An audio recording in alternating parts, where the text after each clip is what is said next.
Hai hai hai, balik lagi sama aku, Mary. Di video kali ini aku mau bahas agak beda, nggak bahas makeup atau skincare, tapi aku mau bahas tentang anyang-anyangan. Kalian ada yang tahu anyang-anyangan nggak sih? Tahu kan ya? Disclaimer juga, aku mau bahas ini tuh dari sudut pandang pengalaman aku. Jadi gue bukan dokter, gue juga bukan nakes, jadi kalau misalnya ada salah-salah, aku mohon maaf, tapi intinya adalah aku menceritakan tentang anyang-anyangan ini itu berdasarkan pengalaman aku dan gimana aku mengatasinya gitu. Oke, so without further ado, let's jump right in.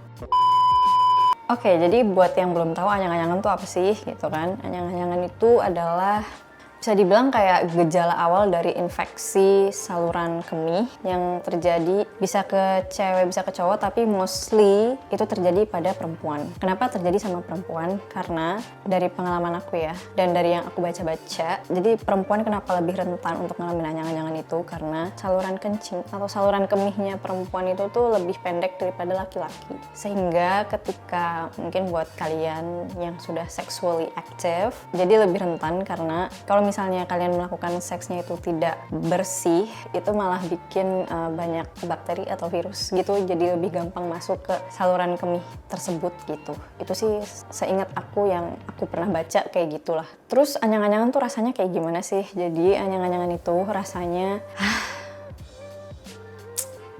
sangat mengganggu. Jadi rasanya tuh kayak kalian tuh kebelet pipis terus. Kebeletnya tuh kayak kebelet banget, kayak udah di ujung, tapi ketika kalian pipis, yang keluar tuh kayak cuman setetes, 2 tetes gitu loh. Dan bahkan kalau yang lebih parah bisa dibarengin juga ada darahnya gitu di pipisnya tuh. Terus rasanya ketika pipis itu tuh beneran kayak panas, sakit, pokoknya nggak nyaman banget deh rasanya kayak gitu. Gue bayanginnya aja males anjir. Karena beneran nggak nyaman itu gitu loh. Terus kenapa bisa anyang-anyangan? Kalau dari pengalaman gue, karena gue udah sexually active dan ini mungkin aku kasih tahu ke kalian juga ya. Yang namanya berhubungan seks itu emang harus bersih di awal dan di akhir.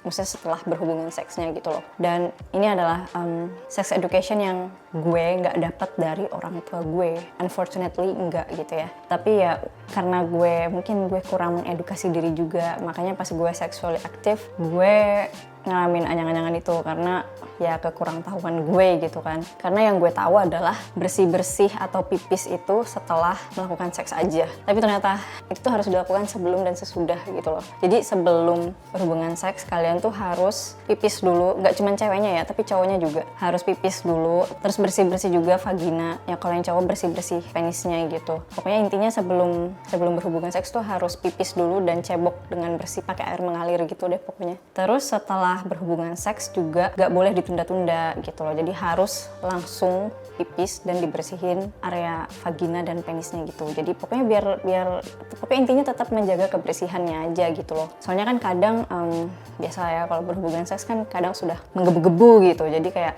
pas di awal nggak kepikiran buat bersih-bersih dulu gitu kan. Udah kayak aduh udah nggak tahan, keburu pengen gitu. Nah itu tuh jangan ya, maksudnya tetap harus bersihin dulu. Terus sesudahnya kan kadang kalau orang udah klimaks seksnya gitu kan biasanya langsung udah kayak capek, ngantuk, terus bablas tidur gitu kan, jadi nggak dibersihin lagi setelahnya. Nah itu menjadi pemicu buat terjadi anyang-anyangan itu gitu loh. Terus selain itu penyebabnya apa lagi ya?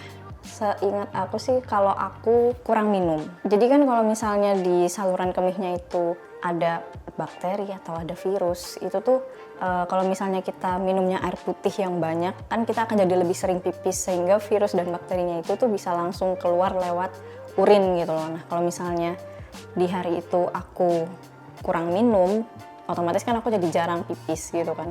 Ya bisa jadi tiba-tiba muncul gejala kayak pengen anyang-anyangan gitu. Nah terus kalau misalnya udah anyang-anyangan, kita harus gimana ya untuk pertolongan pertamanya? Kalau yang aku lakukan pertama kali adalah aku minum air putih yang banyak. Biasanya aku minum kayak sebotol gede gitu, 1 pitcher air putih gitu langsung aku habisin, dan kadang bisa lebih juga.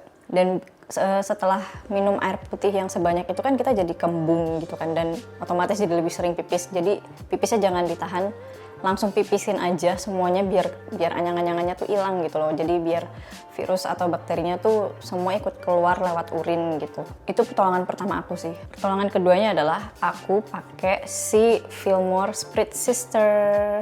Ini bener-bener penyelamat aku sih. Jujur aku baru pakai dia sebenarnya belum lama ya. Aku kayak baru pakai dia sekitar 3 mingguan kalau nggak salah. Dan waktu kemarin itu aku sempat ada ngerasa, belum sampai anyang-anyangan, tapi kayak udah ngerasa kayaknya gue mau anyang-anyangan deh gitu. Terus aku emang inget banget ini tuh fungsinya buat mencegah keputihan dan juga buat mencegah UTI itu gitu loh. Jadi pas timbul gejala kayak mau anyang-anyangan gitu, aku langsung semprotin dia. Jadi gimana sih cara pakainya si Fillmore Spritz Sister ini? Caranya adalah aku pipis dulu. Pipis, terus aku bersihin, habis itu aku keringin pakai tisu, habis itu baru disemprot deh pakai si Fillmore ini. Tunggu agak kering, baru aku pakai celana dalam lagi dan pakai celana gitu. Dan yang aku senang adalah ini tuh spraynya bener-bener lembut banget. Kelihatan gak ya? Ya pokoknya spraynya lembut banget deh.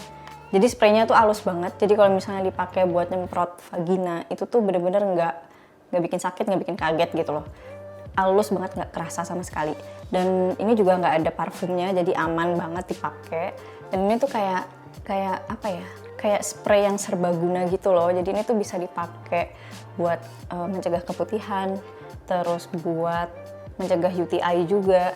Selain itu juga bisa kayak nge-refresh vagina atau penis sebelum dan sesudah seks gitu. Jadi ini tuh bisa banget dipakai di segala situasi aja sih sebenarnya. Bener-bener apa ya, bener-bener produk penyelamat yang multifungsi banget gitu. Dan yang aku suka lagi dari produk ini adalah selain dia nggak ada fragrance-nya, nggak ada parfumnya, dia tuh juga no alcohol. Dia juga nggak ada paraben atau sulfates. Terus dia juga cruelty free. Dan dia juga hypoallergenic gitu loh. Jadi produk dia tuh bisa dipakai sama semua cewek dan insya Allah tidak akan menyebabkan iritasi atau segala macam gitu. Dan untuk harganya, ini tuh harganya 119.000. Kalian bisa beli ini di e-commerce, ada di Shopee, ada di Tokopedia. Terus dia kayaknya sempat masuk di Boots juga kalau nggak salah ya. Sebenarnya dia untuk offline-nya kalau nggak salah pernah ada di Boots. Kayaknya aku pernah lihat di Cafe juga. Tapi kalau untuk online store-nya bisa di Shopee, ada di Tokopedia juga. Atau kalian bisa juga ke official Instagram-nya mereka di @fillmorebody.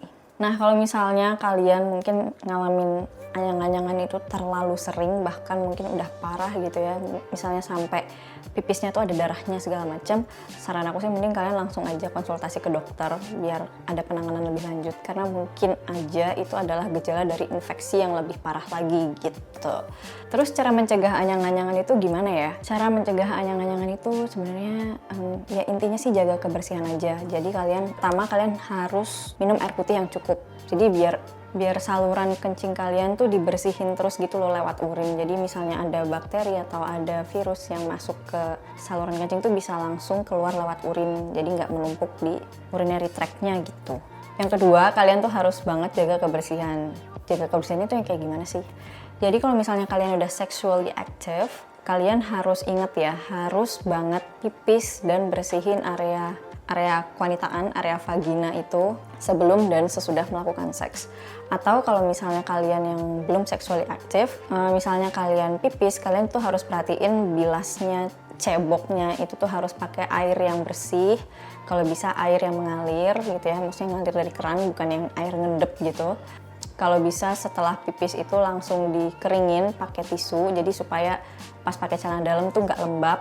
Karena kalau lembab itu juga bakal bikin bikin tumbuh jamur segala macam. Jadi kalau bisa langsung dikeringin biar bersih, biar nggak berjamur dan biar nggak bau juga gitu loh. Terus perhatiin juga kalau misalnya kalian buang air di tempat umum, maksudnya toiletnya tuh bersih atau enggak, airnya tuh bersih atau enggak, kalian perhatiin aja. Kalau misalnya kalian buang air di tempat umum dan ternyata airnya kotor, saran aku sih mending kalian ceboknya atau bersihnya pakai tisu basah aja. Itu untuk keadaan yang terpaksa atau keadaan yang urgent gitu ya. Gitu sih. Ya begitulah pengalaman aku sama anyang-anyangan. Kalau misalnya kalian gimana? Coba share dong di kolom komen kalau misalnya kalian punya pengalaman yang sama kayak aku. Terus kalian mengatasinya itu dengan cara yang kayak gimana. Dan kalau misalnya kalian terbantu dengan video ini, please like and subscribe and share to your friends. Okay, I think that's all for today's video. Semoga membantu. Thank you so much for watching. Bye!